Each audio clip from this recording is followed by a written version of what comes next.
there's dirt on my hands. Hello YouTube, Boss Rino, welcome to my channel. Ito pa rin yung suot ko, hindi pa rin ako nagpapalit. Tapos meron akong nakita, may nag-request ito, Mad TV. So bago to, pero marami na subscriber, magaganda ang mga komento. Panoorin natin ito, nakakatakot to. Subscribe nyo ang Mad TV, okay? So ito, try natin to bago pa tirahin ang iba.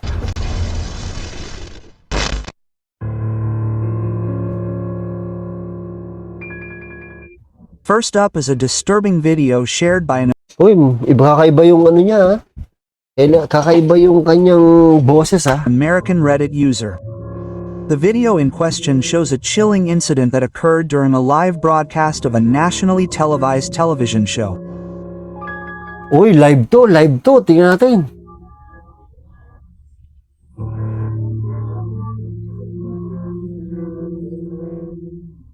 Live to, ha?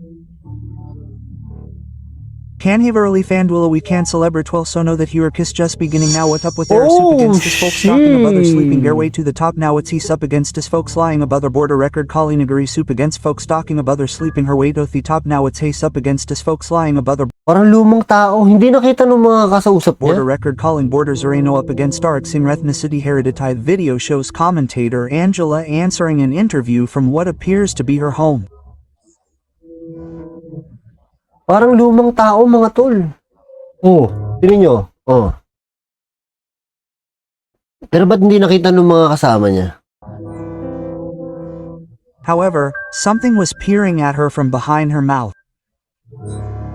It looked like a child, but the overlord was pale and gloomy, and had an eerie Di ba parang black and white? expression that was unusual. Even more frightening is the fact that Angela was the only one in her home at the time. Some viewers have suggested that the face appearing in the footage is that of a child. The presence that appeared behind Tangela is an inexplicable presence for a saint, and the expressionless way it peers in gives off an eerie quality that cannot be explained by mere coincidence or illusion. However, it is also possible that the pale face was someone who had broken into her home, and since Angela Kung tao talaga yan, bakit naman parang black and white siya, no? testified that she was the only one in her home, the face that appeared behind her is inexplicable. A strange, otherworldly presence that appeared during a live TV broadcast. Could this footage really be footage of a child's spirit haunting her home? Kaya lang dapat nakita ng mga kausap niya, ba't di nakita? Oh, kayo na balang humusga kung totoo yon o hindi. Pero creepy pa rin.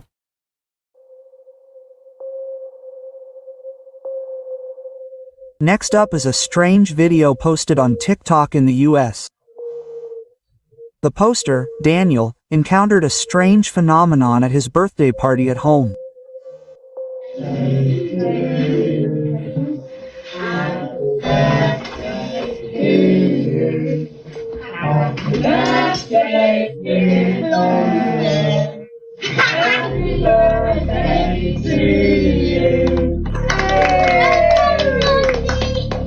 Happy birthday to you, happy birthday, happy beardo be the moment she tried to blow out the fire in front of the cheerfully Namatay bigla, hindi naman niya hinipan. erected Rosso. The fire suddenly disappeared as if it had blocked her breath.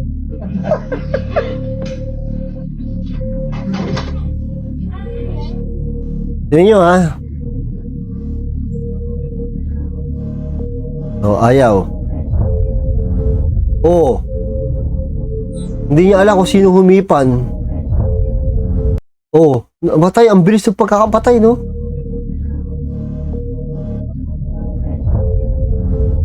Oh, biglang nawala.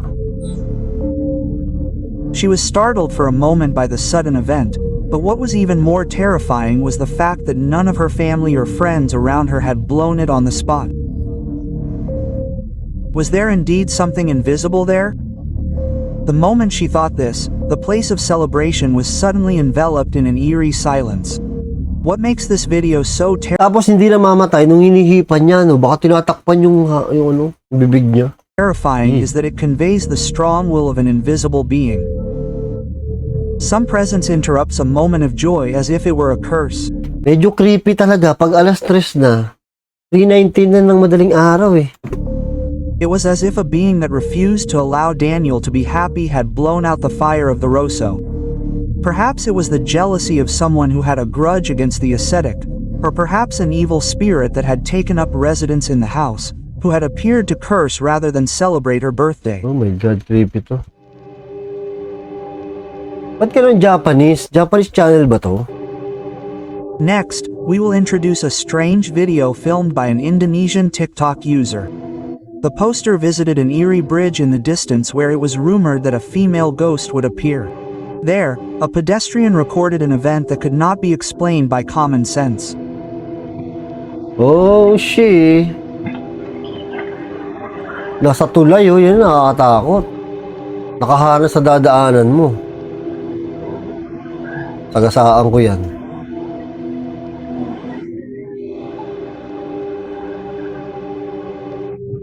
Nay! Punta ka, ba't sinugot mo? Hayop ka, nawala. Gago, sinugod The niya. poster stepped onto the bridge in the middle of the night. Ang ina, baka nasa likod mo. Oh, shit. Nawala, bigla. May dugo-dugo yung mukha, no? There, a strange figure dressed in white was standing motionless under the dimly lit street. The pilgrim gingerly called out to the figure, but the figure showed no reaction at all, as if it were not a living person. The pilgrim gathered his courage and approached to confirm the situation. However, at that moment, the figure of the white figure disappeared without a sound, and there was no sign of anyone around. Normally, a human being would leave behind footsteps or signs of someone running away. However, this white figure did not do any of that, and all that was left was her inexplicable disappearance. The poster later said that the strange presence he saw at that time was an example of a woman who had lost her life on this bridge, and speculated that her sadness and regrets from her life were by Nakakatakot yung video na to. Oo, kasi nagpapalabas siya ng ganito, yung mga horror film na nakakatakot. Nakakatakot. Kaya hindi ko nanonood ng horror film her to this place. Could it be that the white... Ito yung isa sa pinanakatakot ko pag ako nag-e-explore. Yung papasok ako sa hallway. Yung ba, may hallway, papasok ako. Tapos walang ibang daan palabas kundi dun lang. Ito yung part na, ito yung ina-imagine ko na ayoko mangyari sa akin. Na pag pumunta ako sa hallway, tapos pabalik na ako, may nakatayong ganyan. Ina sinasabi ko sa inyo, babasagin ko yung pader. Diba? Imagine niyo yun. Doon sa mga gustong mag-ghost hunt, good luck. Figure who appeared in the middle of the night was a video of a suicide attempt by someone who harbored regrets and remained bound to this world. Chinese to? Next up is a strange video posted by a TikToker named Maki who works at a funeral home. The poster encountered a strange phenomenon that he will never forget while working at his workplace. Oh my God. Puro ano.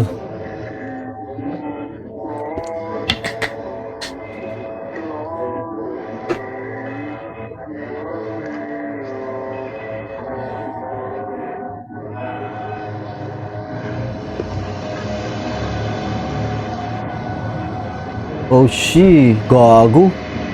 Kahit na sabihin natin tao yan, nakakatakot yan ha. Oh, walang tao. The video in question cuts to countless royal families lined up in front of each other.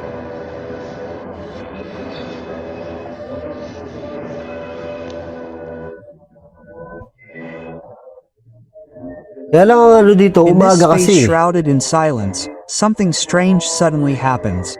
The door of one coffin begins to open by itself, making an eerie sound. As the town gasps in fear, he tries to check inside the semi-royal family with trembling hands. However, there is no one there. A funeral home is a place where you can witness countless final moments. It is said that the presence of people who have departed with strong feelings of regret and regret tends to remain in this world. And it can be Papalabas siya said ng to mga be a place ganito. like a church where Nag-overlay siya ng mga nakakatakot people na can ano, pray for horror. their departed loved ones. Some viewers have suggested that the third-rate thoughts that dwell in the semi-royal family may have had a physical effect, or that the funeral home itself may be a vessel that attracts spirits. What is even more terrifying is that this phenomenon has not happened just once. According to Maceo, strange noises continued to be heard from the workplace, and he occasionally saw a figure in the hallway where no one was supposed to be. Perhaps the movements made by the royal family were the final appeal of the beings wandering around the area.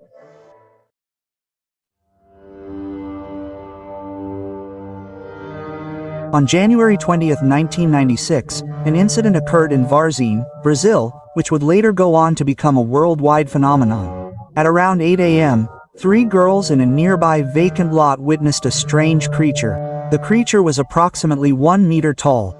It had 3 lumps on its 1 meter tall, maliit lang ha. head, was hunched over, and stared at them with glowing red eyes.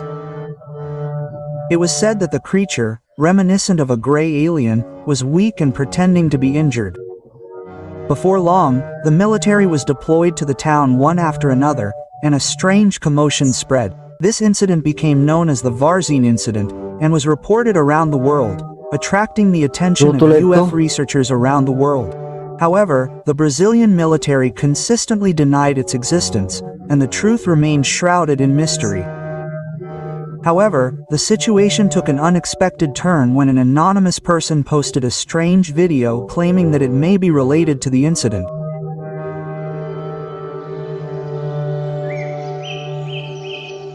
Gubat to ah.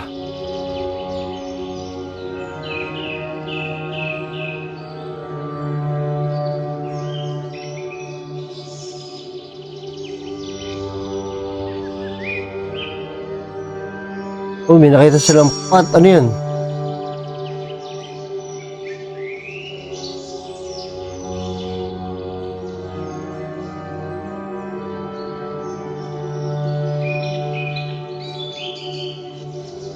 Labo, 1996 pa kasi ito eh.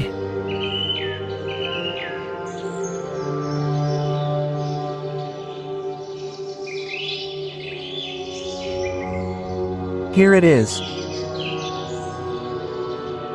Nasaan? Nakahiga, ano? 1996 to ah. Ba't di lumabas yan? Kung totoo talaga to.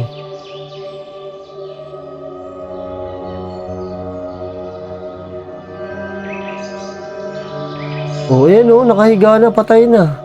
Ayun, ano? 1996 to, boy. Totoo kaya to?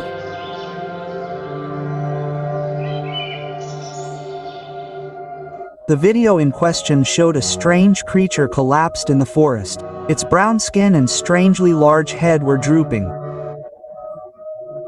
Its large, eerie red eyes were exactly like the creature the girls had described that day. When this video went viral, the debate was divided into 2 camps. Some argued that it was nothing more than a fake video, while others claimed that it was evidence that the military had been hiding. If you think about it calmly, it is likely that this is fake. However, if the video were real, then the girls' testimonies, the strange movements of the military, and the eerie presence captured in the video would all be connected by a single thread. The strange creature that was seen in the Varginha forest, that non-human, may have indeed encountered a being of the opposite sex.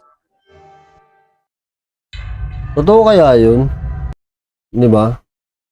Totoo kaya yun? 1996 pa yung video eh. Next, I would like to introduce a strange video taken by Rachel, an American TikTok user.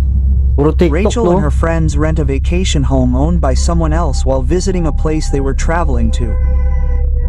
What was supposed to be a fun time turned out to be an unexpected horror.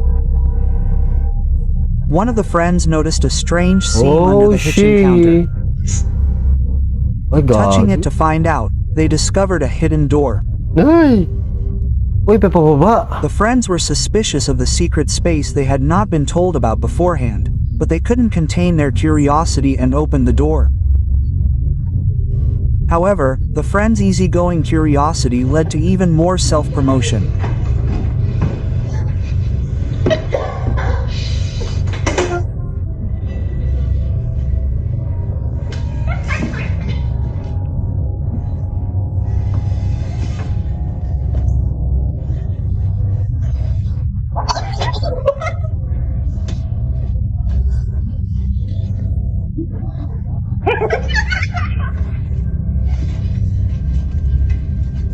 Oh my god.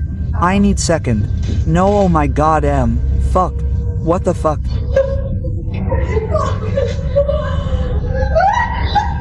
Lah, ang creepy nitong ginagawa nila, gagi. Oh my god. What is that? Ay! Ano yun? Beyond the hidden door was a staircase leading into the hut. Countless graffiti were engraved on the walls of the staircase, as if someone had been recording the date. And finally, at the bottom of the stairs, a worn-out futon was left abandoned. It was definitely evidence that someone had been living there. Oh my God, The ano yan? filmmakers were terrified and felt something strange, so they hurriedly left the area. However, Gagi. one of the group members said that they smelled something wrong and insisted on going back to the basement. They then tried to explore the basement Wala again. na?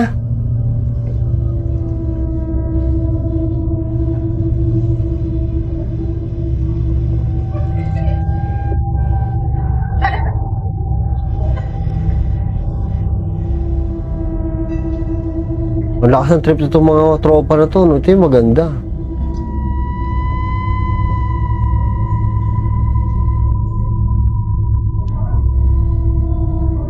Wala na yung nakita nila kanina.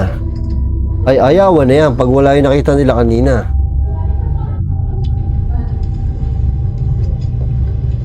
Ay, wala na. Going, what if we get locked?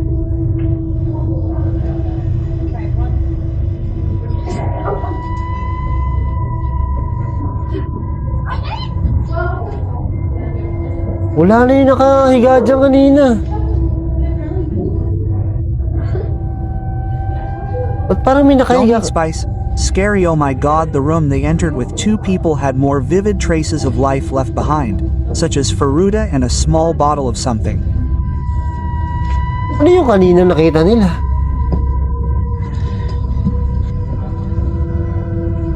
Ano Were to? terrified. Ba't wala na to kanina? Ano to? Yan, ba't wala na to dito nung tinignan nila? Ang weird. Ang weird mo. Bakit wala na to? Oh, wala na oh. Diba? People had more Labo. Di malaman kung ano nangyari.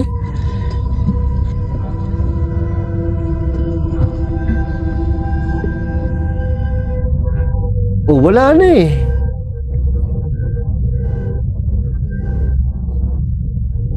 Unable to bear the strange feeling, the student, Ichimichi, decided to wait for sunrise and contact the owner of the villa.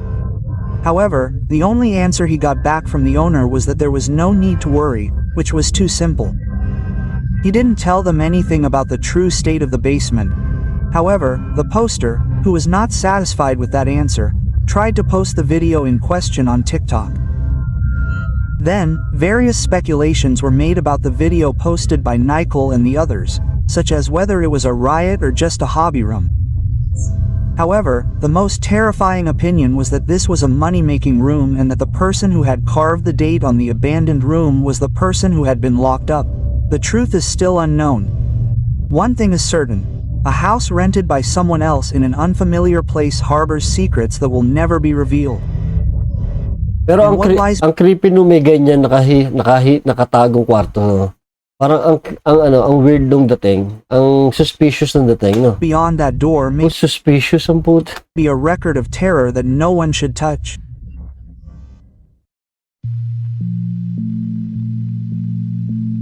Ay, di pa matatapos Next, to. we will introduce a mysterious video that was left on a Chinese video sharing site. The footage was recorded by a Gulat naman ako, kala ko naman kung ano yung makikita natin. Biglang hita yung nakita ko. stationary camera installed in the home.